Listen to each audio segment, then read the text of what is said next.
I've got one flame to burn,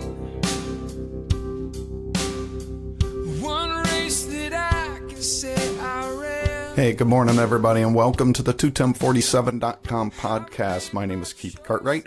I am the host of this show, and I'm glad to have you back listening in today, wherever it is that you're listening and whenever it is that you might be listening in. Been a while since you've had a chance to listen in. Life has just been busy starting this new year, got some different things going on, and I'll be talking more about that as the year goes on, but definitely don't want to get clear away from the podcasting, and I have a great episode today to start this new year of podcasting.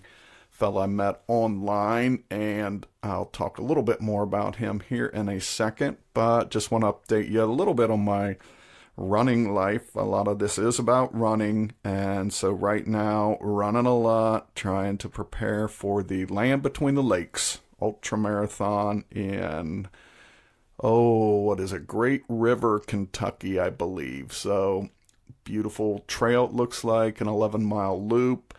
Going to try to do that thing 3 times, and then when you factor in the trail leading up to the loop and then back, it's a 38-mile race, which will be obviously my longest run ever, and all of that trying to put in some miles to get back to the Georgia Jewel later in September and run my first 50-mile race. So that's kind of where running is right now, just taking it little bite-sized races at a time, not looking too far beyond March 9th and that 38-mile race. So that's where my head is today. And great inspiration from this conversation today. I actually was on the ultra and trail running Facebook page one day and saw this post from a man named Orlando Buck. And Orlando was talking about his journey from going from weighing 390 pounds to, in less than a year, looking for some advice on this page on how to tackle his first ultra. That floored me to see, and he posted some pictures. He was just this great big man, all 390 pounds right there in your face. And then on the other side was this guy who'd lost tons of weight and actually looked like somebody who could go out and tackle that ultra. So I reached out to Orlando. We had some brief conversation online, a little time passed, and then finally he reached out and said, hey, let's do this conversation. And so the end of last week, we got to do that. We had this conversation, and what a great man. I actually will read the post that he posted on the during our interview, so you'll get to hear that and kind of what inspired me to reach out to him. And he is really the kind of story this podcast is all about. Just not a world famous runner, not the fastest runner, but definitely full of fight. And this is a guy definitely filled with faith. You'll hear that come out loud and clear, and how all that comes together just to live life in a really persistent and intentional way. And Orlando's pretty upfront that wasn't the case for a while, and he just made this decision to do some things differently. And I think that's the message in this interview today, that a lot of the things in life that we want to do or need to do to live in a healthier or better way, they all start with a decision. And I believe most of us know what that decision is. Some days it's just getting up and making it, moving in the direction of that decision. And Orlando is a beautiful example of what happens when we ultimately get up, make that decision, and just go. The days when it gets hard, we just go. And when we look back and say, man, this was a tough decision to make, we just keep going. And the product of that is, well, you'll hear it in his voice today. Life is different, and I think he will tell us life is healthier and better. And as a result, his future and kind of the direction he's looking into is pretty bright today. So it all stems from just that day, waking up, saying this is going to be different. I'm going to turn you over to my conversation with Orlando Buck so you can hear more about that journey And hopefully at the end of it, you'll think to yourself, what decision is it that I need to make today? And maybe you'll be inspired to just get up and make it. So here's my conversation with Orlando Buck. First, I want to welcome Orlando Buck to the 21047.com podcast. So welcome, Orlando. Thank you. I appreciate it. So what I'm going to do something here. I want to read. Social media gets kind of well, depending on who you talk to, not everybody's a fan of social media. I happen to love it for reasons just like this. You and I are sitting here talking right now. And I was on Facebook one night and scrolling through, and I came across this post that you wrote, and I want to read that post because this thing just, well, it led for me to reach out and say, I've got to talk to this guy. But I'm going to read this post if you don't mind. And you posted this in the Trails and Ultra Facebook group. Yes, sir. So this says, my name is Orlando Buck. I've lost over 160 pounds since March of this year. The picture below shows my before pictures from February and March, as well as some recent pics. And I can tell you the change in them is remarkable. I'll share them somehow when I share this episode. Mm-hmm. But you said, when I started this journey, I weighed 390 and a half pounds. I am now below 230 at 6 foot 6 inches tall. I did have the gastric sleeve to help me with the portion control. The amount of stomach they had to take out was much larger than most, according to my surgeon. I eat mostly vegetarian meals. I have meat products 2, maybe 3 meals per week. And I began cardio workouts, walking first, now running and hiking. I started off by walking 3 miles, then slowly added jogging. My longest run so far is 20 miles at a 10:28 mile pace. That got my attention because that was pretty speedy for a guy getting started out. You said, as I trained for a half marathon in February, a marathon in April, and a 100-mile ultra, 3 races, 3 days, 33.3 miles each in May, I've also started doing some trail runs when I'm around trails, and I absolutely love them. I'm a former Marine. I love a challenge. I believe that's why I've done as well as I have, working my way up from walking to running. A lot I want to sort of dig into that piece there. You know what? Absolutely. I'm always interested in what triggers change. Clearly, some things led to you getting to where you weighed 390 pounds. Probably a lot of opportunities to make changes along the way. What was that triggering moment when you said, this is the day, or this is the period in my life when I'm finally going to do something about this?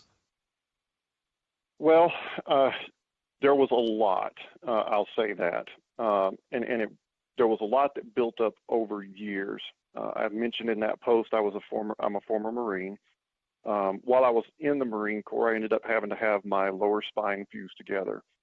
And so I started gaining weight as I was leaving the Marine Corps because I couldn't exercise like I used to, literally having been cut open and screws put in my back.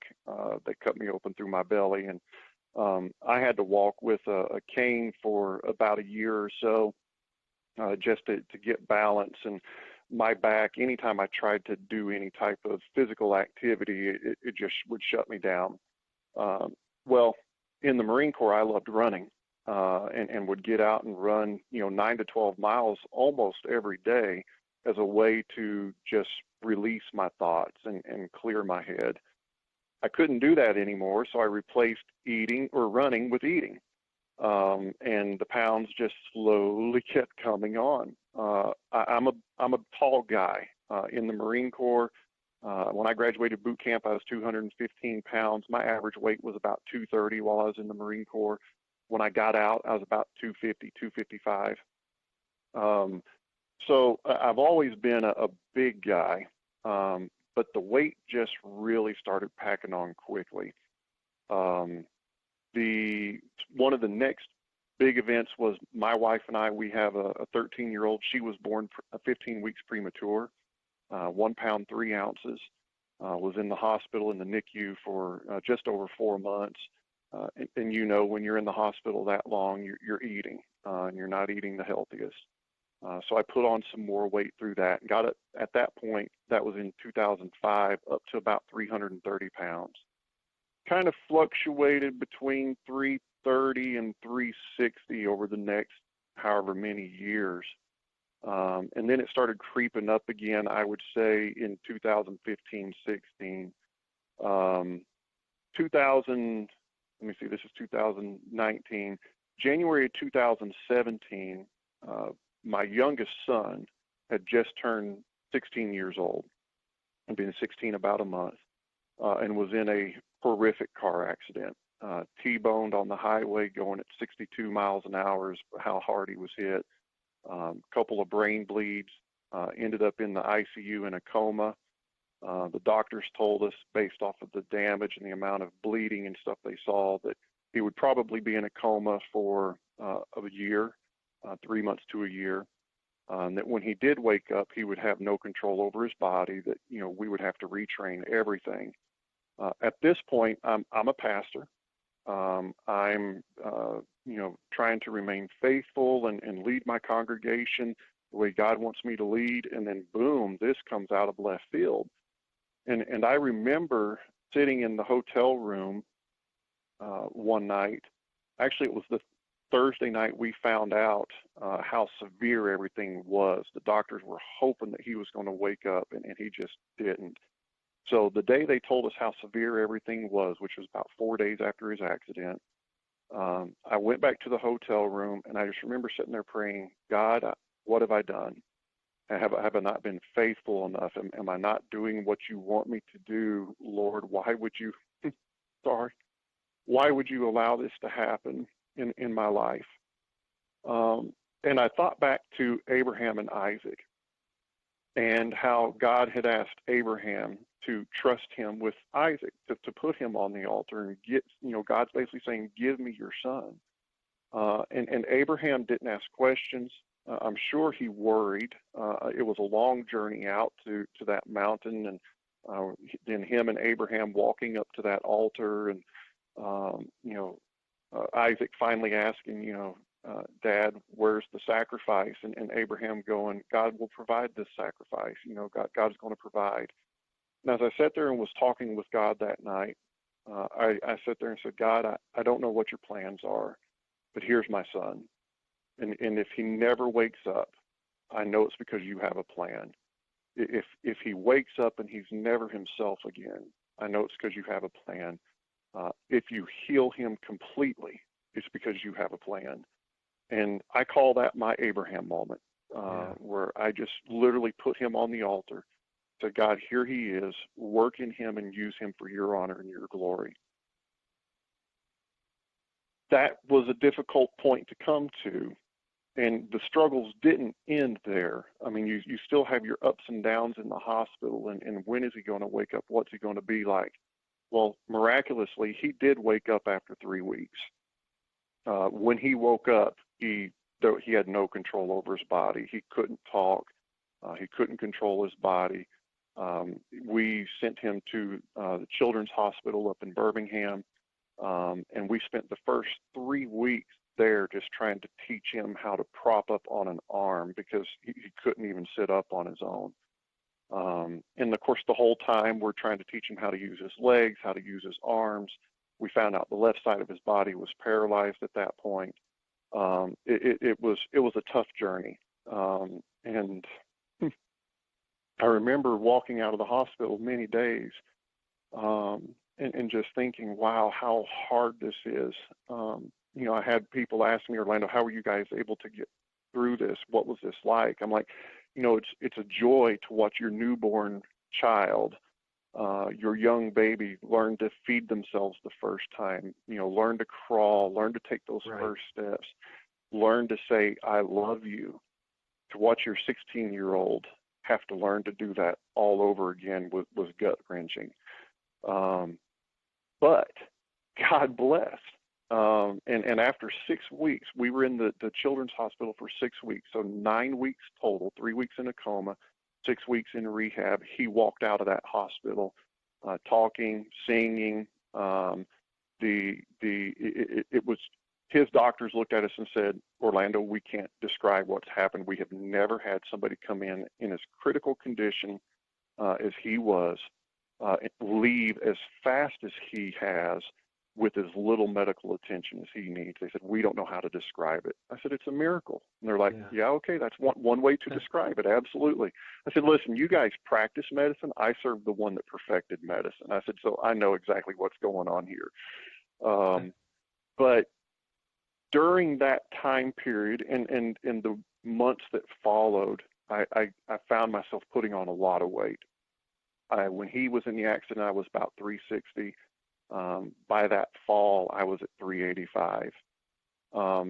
Come into that fall, I was like, something's got to change. I'm struggling to breathe. I was put on a BiPAP because I was choking at night while I'm sleeping. I can't bend over to tie my shoes without, it being painful and without pushing on my lungs and struggling to even tie my shoes. And I was like, something has to give here. And so I did. I started looking at having surgery to help and settled on the gastric sleeve. And all they do is cut out the excess portion of your stomach to help with portion control. And that's, I found, was what I needed, was help with portion control. I combined that, like I said in the post, with going mostly vegetarian and started walking. And when I started walking, Keith, I kid you not, I thought I was going to fall out just walking around a track for 3 miles. I was like, this is unreal. I just kept doing it. I was like, I'm going to keep pushing, and so that's kind of how I got to that point of something's got to change. I've seen so many people around me who are dying at young ages due to heart disease and cancers and everything else. And I finally saw myself in the mirror. I finally saw that picture in that post. I was like, how did I ever get to this point? And that's when I decided something had to change. So I had the surgery in March of last year, 2018. And wow, what a journey it's been. Yeah, well, I can see, and on the Facebook pictures, hopefully I'll be able to share. You look great, man. I mean, it's hard. Well, thank you. It's hard to imagine that a year ago you were literally, a completely different man on the outside. Absolutely. I'm curious, and I know a lot of other people will wonder. So obviously you had the surgery to give you the help you needed, but as you started in on this walking, and you said it was just hard, how did you keep doing it? I mean, clearly every day you just wanted, I just don't want to keep doing this. And I can relate to this because when I started running, I said it was probably 3 years. I just hated running. The only thing I loved about running was the feeling I had at the end and being able to say I just did that. I was in love with that feeling. I hated every step Absolutely. prior to that. But how did you push through? Yeah, it's like what you just said. I hated every step. I hated sweating. I hated the soreness. I hated going through the process, but I knew it's what I needed. And so I forced myself to get up and go out. And if for some reason I couldn't get out in the morning, I was out there one night walking at midnight to get my walk in for that day because I knew I had to check that box. No, it wasn't fun, but I knew it's what I needed to do. So I got out on the track, turned the lights on, and said, I'm going to get it done. And I think that's part of the cycle, is realizing that if I can get out the door, it's over. Whatever's before me, it doesn't matter if it's a walk or a 20-mile run. If I get out the door, it's done. It's just a matter of time at that point. But I got to get out the door. And so, yeah, I did. I did not like it. I did love the feeling afterwards. And as I became faster with my walking, I said, okay, I wonder if I can jog a little bit. and put another little challenge out there. I said, oh, you know what? I'm going to try to jog half a lap, the third lap of every mile. I'm surprised somebody didn't call the ambulance the first time I did it, because I was sucking so much wind out there on that track. And literally the first half lap I jogged, I thought I was going to keel over and die. And I was like, okay, we're just going to do this for a few weeks, leave it here, try to feel better about jogging this half lap every third lap of a mile. And it just kept growing from there. How long was it before you ran this 20-mile run then? And, to this day, I can't. It'd be a battle for me to run 20 miles at a 10:28 pace. And that's pretty impressive to me. How long was it then to work up to that point? Well, I started walking in April, the very beginning of April. And I did that 20-mile run, that first run, the first or second week in December. So from April to December, I went from walking barely to being able to run that 20 miles at a 10:28 pace. It's amazing. What is it about you? Because the other thing that struck me in this was that you went from 390-pound man in March to this guy who's got this vision of, I'm going to run a half marathon, then a marathon, then this 3 straight days of 33.3 miles, 100 miles over 3.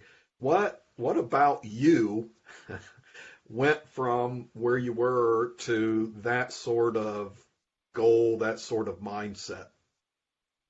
It was the challenge. I love a challenge. And I figured if I could get out there and walk 3 miles, why couldn't I push that out to 4? And so as I was doing the jogging, the half mile every third lap during the 3 miles, I wanted to push my body a little bit more to get used to more pain, more distance, et cetera. So I added another mile and started running that third lap as well. And I kept doing that until I felt comfortable going, okay, I'm going to add a half a lap on the second lap of each mile. So from April, it took me from April to June, the end of June, before I was finally able to run a mile solid without having to stop to walk.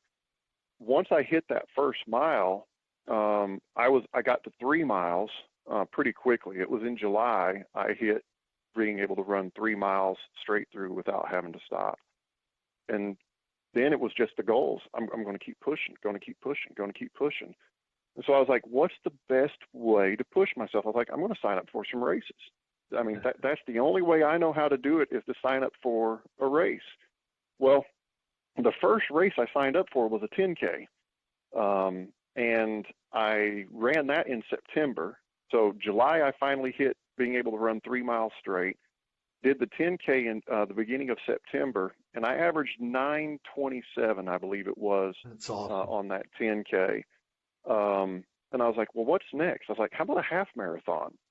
And so looked up and found the Disney Princess Half Marathon weekend, which is coming up here in a couple of weeks. And I said, you know what, we're going to sign up for that. And so I'm running the 5K, 10K, and half marathon that weekend. It's 2 weeks from today, as a matter of fact. It's the first race.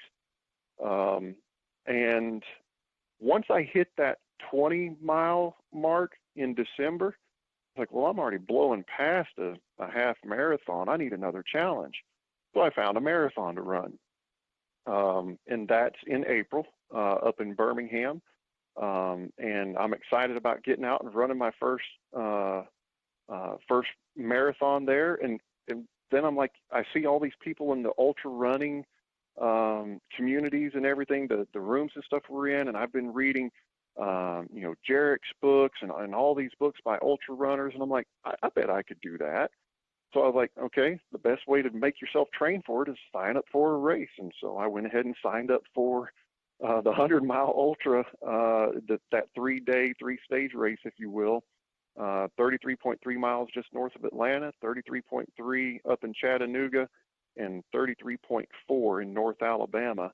And I was like, I'm just going to get out and do it. So gives me goals to work towards. You are definitely, you filled a plate out in front of you, but I get it. I completely get it. You've described my journey, although my journey has been over the course of 5 years. You're on the expedited path of 6 months before you're heading into this. I want to talk about some of these races a little bit more in just a second, but going from again, last March to this new person you were becoming, I'm sure people were seeing just a brand new guy, certainly your family, your friends. What kind of support did you get from the people around you? Oh, wow, a tremendous amount. I can't say how grateful I am, especially for the support of my wife, my children, as I went through and started making some of these changes, especially in my diet. And they support me. I've taken my diet even further now, in that I'm mostly plant-based. So I don't have meat at all anymore. I do have dairy products 2 or 3 times a week, where I was mostly vegetarian before. Now I'm mostly plant-based.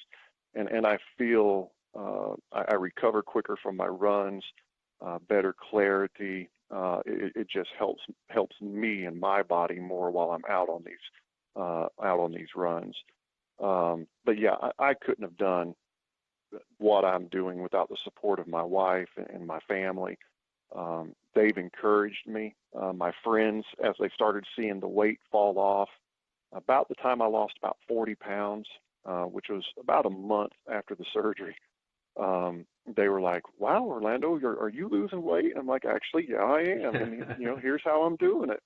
Yeah. And so getting that encouragement, I loved hearing people say, "Wow, you're looking really good," and that just keeps you going. And it's kind of like running a race. I see your medals behind you. I've got my medals hanging up over the wall over here. I had done some virtual races in that first 10K I signed up for, and seeing those medals, man, I can't wait to get out and get some more. And it just, that's encouragement. And so I would say to anybody who's looking at doing this, find yourself people who are going to encourage you in this journey, even if they're not going to do it themselves. But they can encourage you. And when you struggle that day to get out and run 3 miles or 5 or 10, 15, 20, whatever it is, when you get home, you can sit there and tell them about it. And they're like, "Hey, great job. Get out and do it again." Because that just helps keep you going. That was the biggest surprise for me, really, in this whole running thing. I started running in response to a young lady here in our community was hit and killed by a drunk driver while she was training for the Boston Marathon.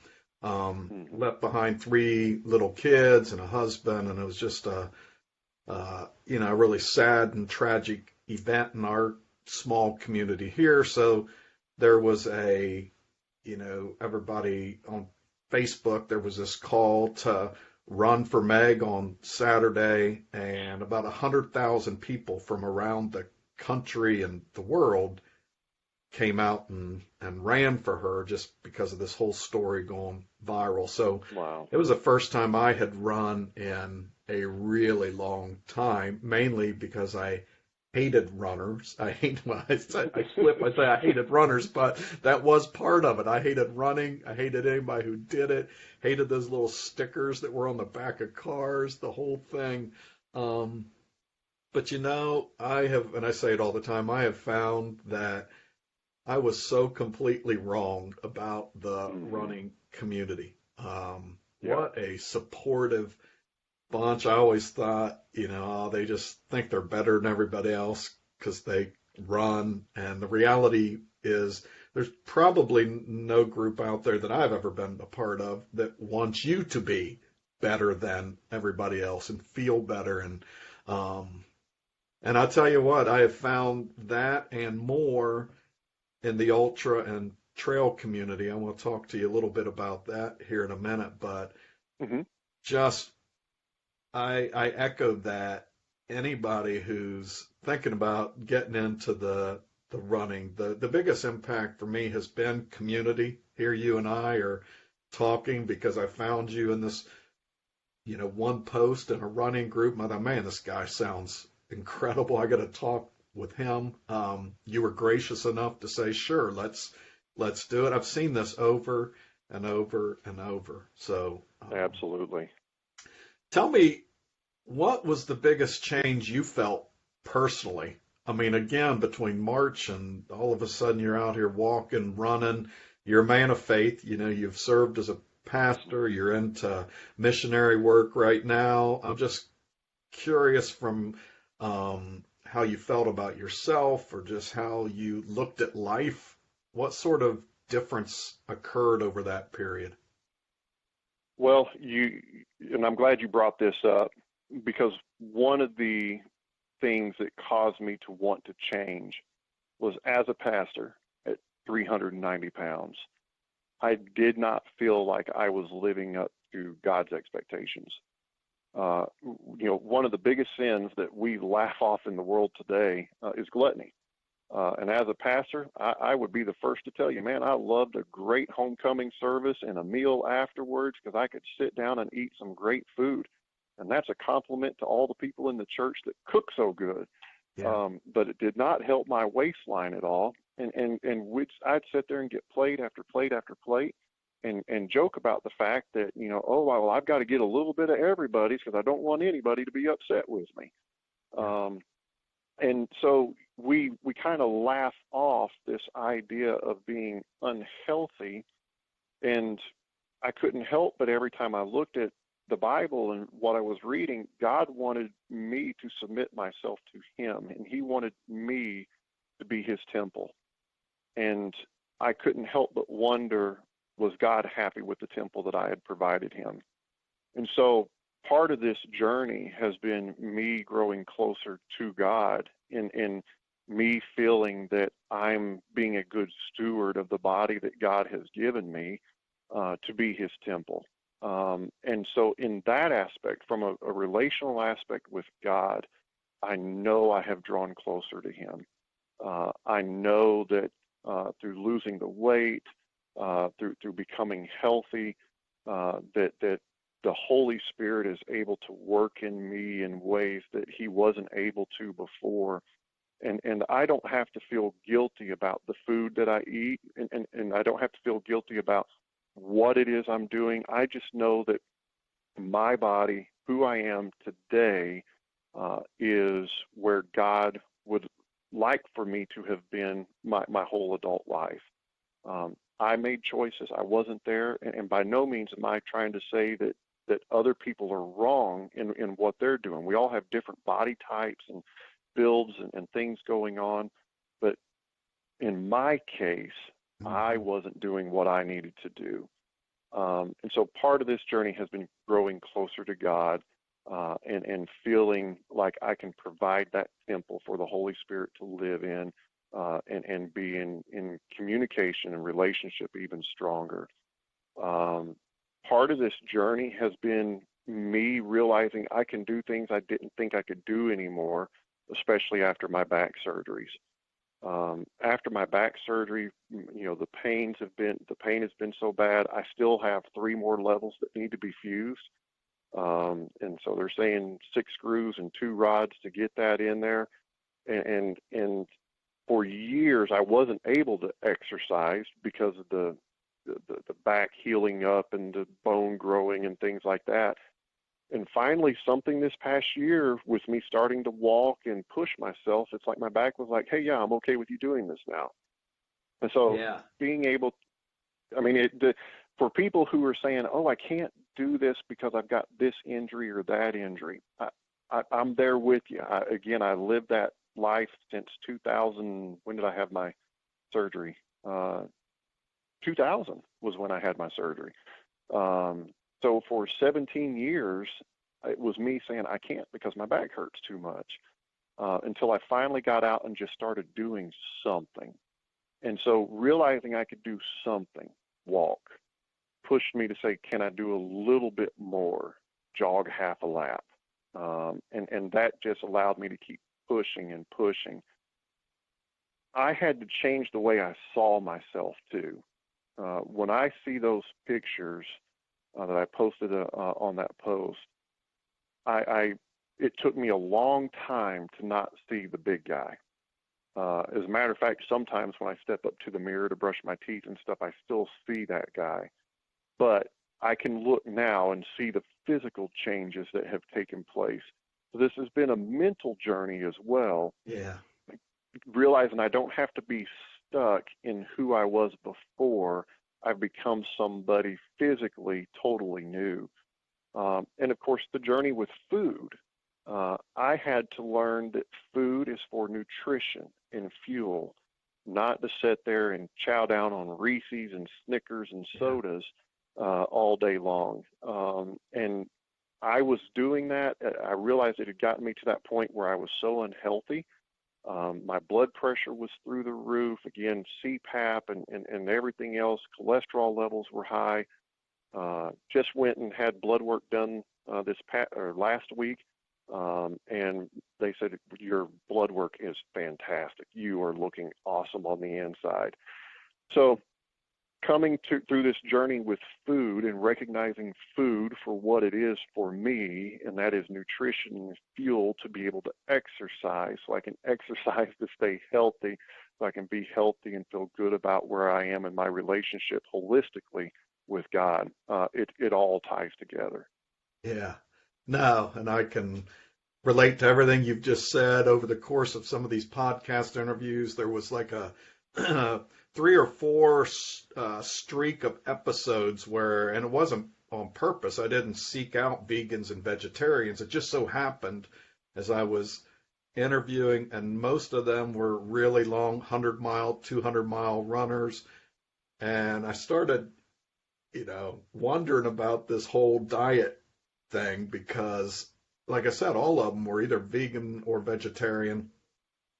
And they kept talking about having so much more energy. And so I started experimenting with it like you did. And now I'm, I tell folks 80-85% of the time vegan. I really try to keep my focus is the whole plant-based. I just try as much as I can just to eat plants. And that's been the fallout of it. I feel better than I ever have. I weigh less than I have in years. And, you made a good point that, we hear God's command that our body is supposed to be a temple, but too often I think we listen to these commands from God as this guy who just wants to be in charge, wants to tell us what to do. But then you realize when you follow through on these things, you and I were having this talk here before, when I'm running, I hear God clearer than I ever have before. And I'm convinced. Absolutely. The exercise, I'm convinced it's the food I'm eating. And it's not just God. I hear the people I work with better. I have more clarity. And when I read in the Bible in the morning, I hear and see and understand things like I never did before. And I don't think it's God saying, okay, I'm going to reward you because you're eating better. I just think this body he's created is created in a way that there's sort of this optimum health when we're doing the things we need to do that sets us up to really engage with the world in the best and clearest way possible. So absolutely. I applaud you. Well, and it's like I said, it's been a journey, and I don't, when people ask me, what have you done? It's not one single thing. It is the surgery helped me with portion control. It is the change of diet that started helping change my body on the inside. It is the exercise that helped with the calorie deficits and starting to build muscle and stuff like that. And it is the support I have from my family. I mean, all of it comes together to help walk me through to where I am today. The vegetarian, vegan aspect of things, plant-based aspect. Yeah, I mean, just from a energy point of view, wow. I mean, I slept all the time when I was, at 380, 390 pounds, in part because I wasn't sleeping at night. That's why I had the BiPAP. Now, when I tell myself, oh, I'm going to sleep in the morning, I'm up 7:30, 8 o'clock, and that's sleeping in where I could have slept in till noon before, Right. and I just feel good. And when I get up, I get something to eat, and I'm like, hey, I want to go for a walk or a hike or a run or something. Let's just get up and go. There's a commercial on TV. I forget what it's for, but it says a body in motion stays in motion. And once I got my body going, it just wants to keep going now. Yeah. But the food, the everything ties into that. Yeah. No. Well, like I said, you look great. You sound great. So this first Disney, when is this? A couple of weeks, you say? Yes, we are running. The 5K is on the 21st. Is that 2 weeks from today? Friday the 21st. No, Yeah. the 22nd. Excuse me. Yeah. So Friday the 22nd is the 5K. Me, my wife, my girls, we're all running it. And then I'm running the 10K on Saturday, and then the half marathon that Sunday as well. And man, I am excited. I can't wait to get down there. There's like 50,000 people that are coming in for this race, so it's going to be a big one. I have a friend who'll be listening to this. She's always tried to get me. So I jokingly, so she likes to go to these races and do that whole, what I call a race buffet. You do the 5K and the 10K, and she's always trying to. I said, no, I'll do a food buffet, but one race in a weekend is plenty for me. So unless we're talking Golden Corral or what have you. So was your family, your daughters and your wife, were they runners before you embarked on this, or is this just something they've kind of come up alongside you and they're going to tackle this with you? No, they were not. They come up along beside me and started doing this with me. My youngest daughter is actually who started with me first. I was getting up and getting out on the track about 4 a.m. Before work, and she said, "Hey, I'll come out there with you." And at that point, I was still just walking. And so she came out and started walking, and we both kind of pushed each other through those initial phases. She would push me, I pushed hers on days that we wanted to quit. And then my next daughter, she's 13, she came out and started joining us. Then my wife came out and started joining us. And so we kind of made it a family affair over the summer and into the fall. And they were like, yeah, we'll run this 5K race. And they're okay stopping at 5Ks, and I'm fine with that too. I'm just excited that we're able to get out and do something together as a family that's good for all of us. And my wife tells me that I'm crazy for, doing 10Ks and half marathons and hundreds and everything else. She's like, no, 5K is good enough for me. Yeah, I have a feeling she's only begun to see your craziness, because just in talking with you, I don't think you'll be stopping at this 100 miles over 3 days. But no, I've actually got one more. It's not an official race, but it's the Smokies Challenge Adventure Run, the SCAR, and it is 72 miles of the Appalachian Trail as it runs through the Smoky Mountains National Park. And me and another guy are preparing to run that this summer, and the goal is for us to run that 72 miles in under 24 hours. And so that's where the trail running aspect of things is coming in for me as I prepare to run that 72 miles in under 24 hours. I've been told I definitely am going to need some that time, that's for sure, the extra training for that.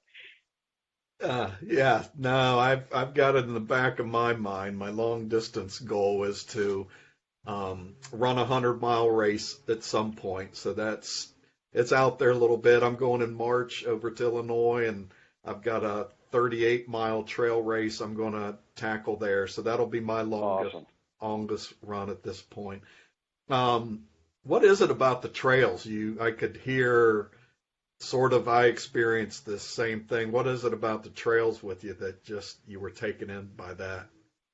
Oh, I've enjoyed hiking. I used to live up in North Carolina, so I would go out to, and my brother lives right up by the national park. So anytime I'm up at my brother's place, I try to get out on a trail and just go hiking. And even at 350, 60, 70, 80 pounds, you'd find me out on a trail hiking. Now, I'd be huffing and puffing and have to stop and take breaks, but I just loved being out on those trails. And for me, being on a trail, and especially up on a mountaintop, there is a spiritual aspect to it. And I don't know how to describe it. You just kind of feel it. You're there in nature, God's creation. There's nothing there to distract you other than just look around and go, wow, this is all God, and He's allowed me to run through here or walk through here and enjoy this. And so taking the running off the road and onto the trail is another one of those things where I just feel like I'm drawing closer to God and able to hear Him a little bit more speak into my life and the things that He wants me to do. Yeah, I couldn't say it any different. I mean, that was the first time because I'd heard folks running on the trails. You ought to come try this. I'm like, who on earth would want to go out and run on a trail? Now, I worked for 13 years in a wilderness program in North Carolina with at-risk kids. So I've been out in the woods. I've done hiking trips. So it wasn't this thing of I don't like the outdoors or I don't. It just me coming to define running as these large groups of people on the streets. It's fairly competitive. Not that there was any way I was going to beat anybody, but you're always running with other people. And then to get out on the trails, which to me has become part of the appeal, you're almost always by yourself or with a smaller group of people. And it absolutely every time has been a spiritual experience. Even if I run on the same trail, there's always something new to see, some new sound to hear, some new way God is speaking into that. So, absolutely. With this Orlando, when you run that half marathon and you cross that finish line, have you thought about that? I mean, because it'll be a little less than a year that you weighed about 150 pounds more than you'll weigh then. I can't imagine back in March you ever thought in less than a year I'll cross the finish line of a half marathon. How crazy will that notion be in a couple of weekends when you cross the finish line of a half marathon? Yeah, that's I have thought a lot about that and have thought a lot about, like you said, a year ago, almost a year ago, never would have imagined I'd be where I am today. My doctors told me when I went in for the surgery, hey, you know what, if you can lose 100 pounds, you may lose 110, you'll be doing fantastic. And they said that'd take 2 years or so for me to get to that point.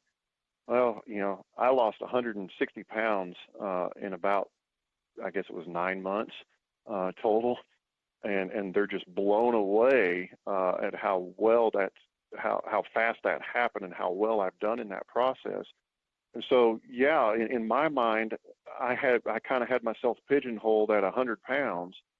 And when I finally got to 100 pounds, I'm like, I'm not done. I can do some more. And so it kind of equates to the running, well, okay, I can run a half a lap, 3 laps of every, or the third lap of every mile for 3 miles.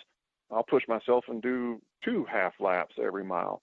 And it's just the whole keep pushing. So I've actually thought about making a shirt that has those pictures you have in front of you on it that says, this was me a year ago. And of course me in the shirt today, just so people can see it and maybe become inspired to take on their own journey. And maybe it's 10 pounds or 20 or 40, or maybe they do want to lose 100. But whatever it is, and just to know that don't limit yourself. I never imagined myself running a half marathon or a marathon or 100 miles. I mean, in my mind, that's still crazy, but I'm going to do it. Yeah. But now to know that I can, and it's because I just put my mind to doing it and saying I'm not going to stop until I achieve this goal. That's ultimately what it boils down to. So yeah, I'm excited to be able to say I've officially done it. But that'll be a feather in the cap as I begin adding some more distance again for that marathon coming up in 2 months later. Yeah. No, I say it all the time to people that, and especially when I ran my first marathon, crossing that finish line became far more about what I could do in the future than it was about what I just did. I mean, from that moment, there were so many doors that unlocked, and I can look back just in your life over the past year, and we know it, we know it logically. We know that if we make the decision to lose weight, we'll feel better. It just takes the day of being committed to do that. It takes this mental state that says, maybe I can run with this bad back. Maybe I can run the third lap. And I think we all think in those terms, but guys like you, I think, help us get inspired to go beyond that thinking and actually put a foot out there. Just try it. I mean, when I took on this running journey, I'm not sure I'd have laughed or got angry with somebody if they suggested I run a marathon, because that was so far-fetched. And now I've just finished my fourth one, and now this year wanting to do a lot longer distances. But it all came about by taking steps I'd refused to take before, and then seeing the doors that unlock once you realize, wow. So I hope you do. I hope you make that T-shirt. I think there are a lot of folks out there, and I don't ever, whether it's eating or whether it's running, I don't ever try to push somebody to make those choices, but I don't ever hesitate to tell them the benefit I've got from me making those choices. And I think you are walking evidence of just some crazy life changes that can happen. Well, there was you mentioned that, and it's humbling, and it's an honor to be a part of the running community, and like you said, such a wonderful running community. And my prayer is that somebody can see what I've done and know the struggles that I've had and say, hey, you know what, if he can do it, I can do it, because I'm definitely nobody special. I mean, again, I'm fighting back injuries and from my time in the Marine Corps, I've got bone spurs in my knees and ankles and everything else. I mean, by no means do I have a perfect body. I'm in my 40s, and I feel like sometimes I'm getting leprosy because things fall apart so quickly now. But if somebody can hear my journey and say, hey, you know what, I want to take a similar journey, and it doesn't have to be exactly the same as mine, and be inspired by that. There was a gentleman that contacted me on Twitter the other day. I've shared this on Twitter, and he contacted me yesterday or the day before, and he was like, I want to let you know that I shared your story with a friend of mine, and he's gotten himself motivated and is out walking and jogging and changing it the way he's eating, and he's losing weight, and you have inspired him to get his health back. And I'm like, man, that's awesome, and because it's ultimately I'm doing what I'm doing for me, and everybody else has to do what they feel is right for them. And like you said, I'm not going to make anybody feel bad. I'm not going to force my diet or my exercise on anybody else. If somebody had tried to do that to me, I probably would have looked at him, like you say, and went, okay, whatever, give me a Twinkie, And I just had to come to the conclusion myself this is what I need, and this is how I'm going to do it, and my body has allowed me to do that. Yeah. Now, one of my favorite scriptures is 1 Peter 3:15, and where it talks about always being prepared to answer for this hope we have. And I had this conversation with a group of folks the other day. I said, if you really read into that, it sort of implies we have to give people a reason to ask us about that. And absolutely. I think, again, it comes back to this health. I think when we're treating ourselves better, we begin to, and, I didn't know you when you weighed 390, but your face is filled with hope now. It's filled with energy. I look at even just my own change in eating came from talking to so many people who kept just talking about all this energy they have. Never once did they say, hey, you ought to try this. But I kept hearing them talk and wondering, what is it about them? And then going to, I think I want some of that.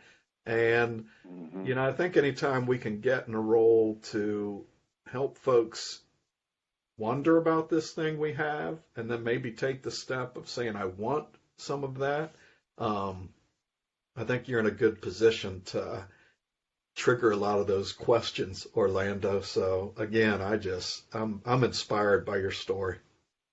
Well, and you hit the nail on the head.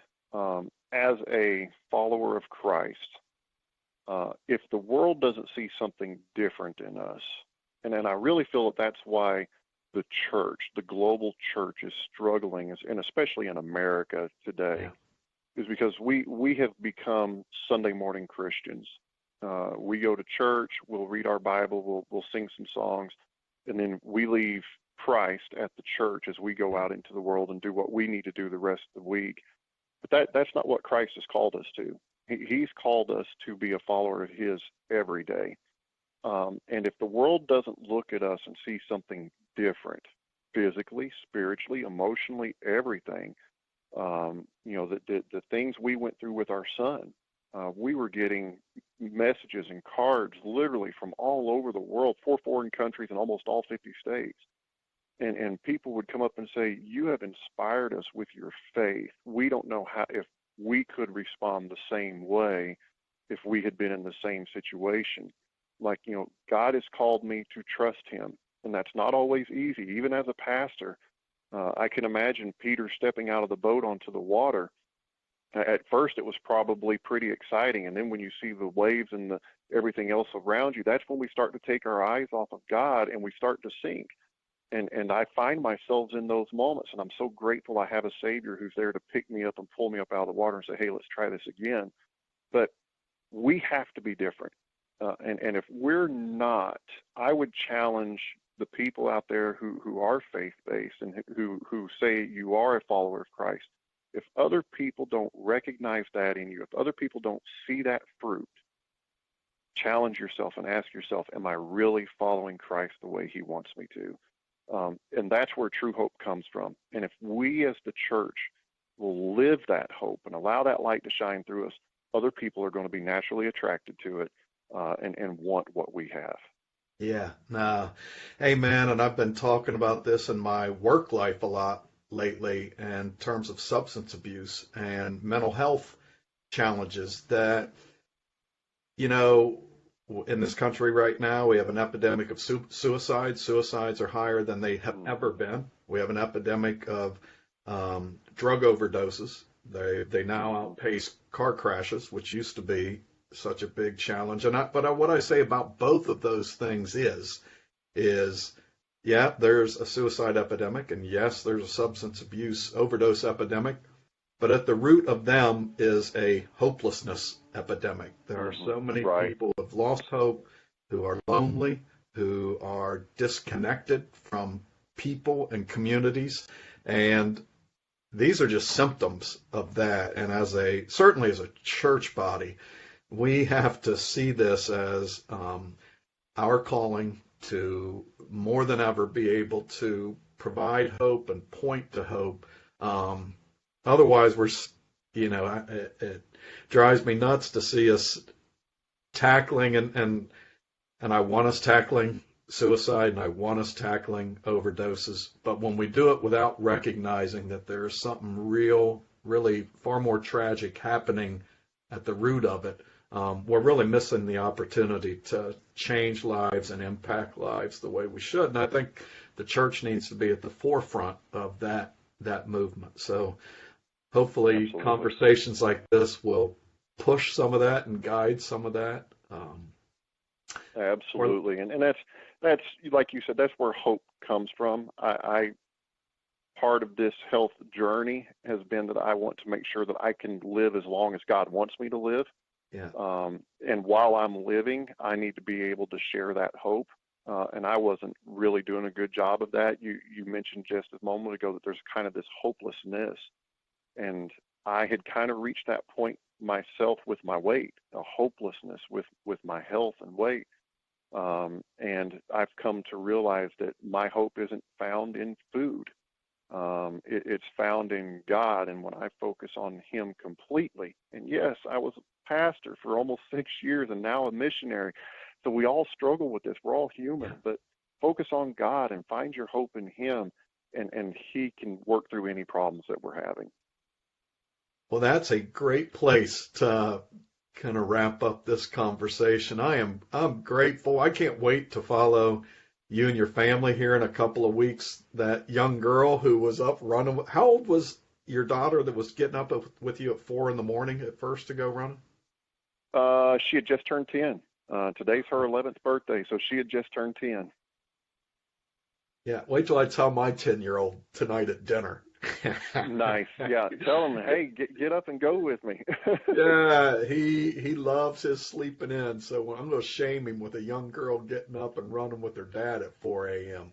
Well, and I have to tell you, she is a sleeper too. It is difficult for her to crawl out of bed, but she's motivated to get up and do it. So I'm. And will this be her first race down in Florida too? No, this will be. She's run some virtual races with me, so she's got a bunch of medals and stuff from that. And then in November, we ran a 5K together as a family. So that was her first official timed race there, and she actually came in third for her age group. So I was really excited about that for her there. But yeah, it's amazing just how it changes everybody, and especially in your own family. I mean, I'm very proud of her, very proud of what she's doing. Yeah. Well, buddy, I wish you all luck going down there. I can't wait to, like I said, follow along your journey down there and certainly beyond. You got some big plans, and hopefully maybe our paths can cross someday out there on a trail or sooner. And absolutely. And I definitely will be keeping in touch with you as you move with mission fields and your idea for a nonprofit, and I think we've got some ideas that may intersect there as well. So hopefully this is the beginning of God weaving some things that we don't even begin to see right now, but we'll look back on someday and say, this is where it all began. Absolutely. Absolutely. All right, buddy. Hey, Orlando, have a great night, and thanks again for your time and sharing a great story. I appreciate it. Thank you, Keith, and you have a blessed evening as well. All right, bud. Thanks, man. Bye-bye. Hey, everybody. Thanks for listening into that conversation with Orlando Bunk. I hope you find it inspiring. I hope that if you have some decision weighing on your mind, one that you've been thinking about, one that you know moves you in a healthier direction in life, follow Orlando's lead, make that decision, and go for it. And not all of them are as drastic as surgery and losing a couple of 100 pounds. Not all of us have that sort of barrier in front of us that we need to tackle to get to our healthier selves. But whatever it is, whatever's been holding you back, listen to this man's story and then get up and go. So until next time, thank you, Orlando. Appreciate it, buddy. All of you get out there, and if you're running, have some great runs. Get out there and cheer somebody on like Orlando if running's just not in your future right now, but hopefully listening to conversations like this one, maybe you'll get a little bit of that running bug. Either way, keep coming back to this show, these conversations, and until next time, see y'all later. Thanks.